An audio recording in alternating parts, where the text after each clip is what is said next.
Bonjour, bienvenue sur All Judo. Encore une fois, une médaille de bronze, aujourd'hui avec Eman Gevriz. Mais que ce fut dur, que ce fut laborieux.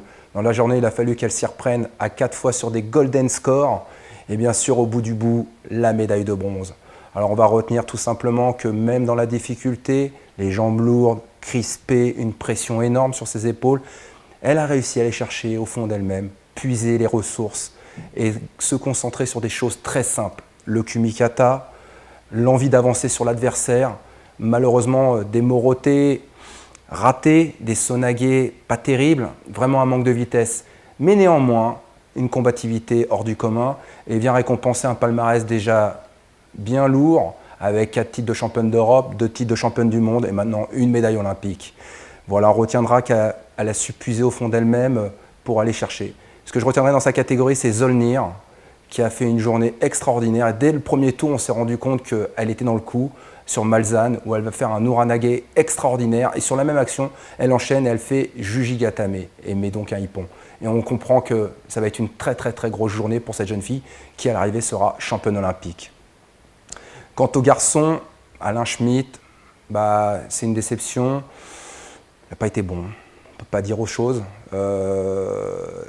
Pareil que Eman, le matin sur le premier tour, sur Elle monte, on voit qu'il a les jambes lourdes, ça ne démarre pas, ça ne déclenche pas, c'est difficile. Au bout d'une minute 30, il a la bouche ouverte.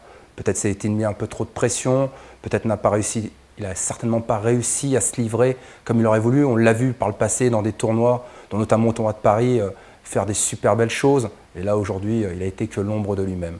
Donc une déception. Mais néanmoins, c'est la 4e médaille pour le clan français.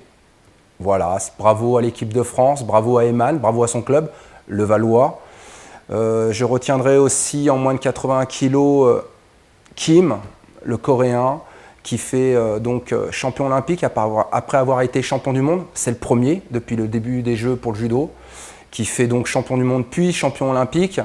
Alors messieurs les arbitres, j'aimerais vous poser une question et donc quelque chose que je ne comprends pas. Il met Yuko sur Bischoff. Bischoff se relève et sur le même Yuko qu'il vient de prendre, l'arbitre lui met Shido. La double sentence, mais c'est pas sérieux. Il y a des choses des fois qui, un peu de pédagogie, c'est pas possible. Donc ça m'a un peu hérissé le poil. Je retiendrai que c'est la même finale qu'il y a 4 ans, donc 2 bonhommes. Ce fut une très belle finale et donc je me suis régalé. Je retiendrai aussi le Russe Nifontsov, qui a fait une demi-finale face à Kim, où tous les deux avaient été champions du monde.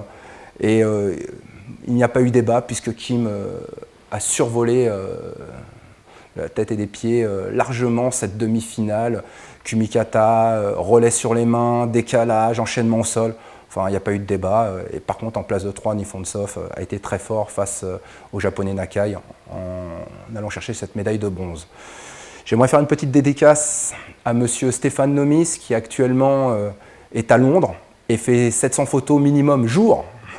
Ce qui fait qu'on aura beaucoup de photos à mettre. Elles seront mises sur le Facebook de All Judo à partir du 5 août. Donc voilà, c'est très dur à charger, on ne pouvait pas les mettre de Londres. Donc elles seront mises à partir du 5 août par Stéphane. Quant à moi, j'ai vu aussi Jimmy Pedro pour les États-Unis qui fait des jeux fantastiques. Je retiens Malloy, on retient hier le moins de 73 kg et aujourd'hui Stevens. Va rentrer bientôt Harrison. Il fait de très beaux jeux avec son groupe et c'est vraiment un très beau travail quand on connaît leurs moyens qu'ils ont. Donc je vais faire mon petit tour d'horizon. Aujourd'hui, je vais m'arrêter à Tours et saluer le club de l'UJ37 où je dirais un manager, un entraîneur est là. Manu Cotino, je te salue. Il fait un super travail et donc je voulais lui faire un petit coucou. Et j'aimerais saluer aussi aujourd'hui une structure qui me tient à cœur, dans laquelle on profite tous, qui s'appelle l'INEF. Monsieur De Coster et monsieur Paul-Thierry Pesquet, je vous salue bien bas. Quant à moi, je vous retrouve demain. Au revoir.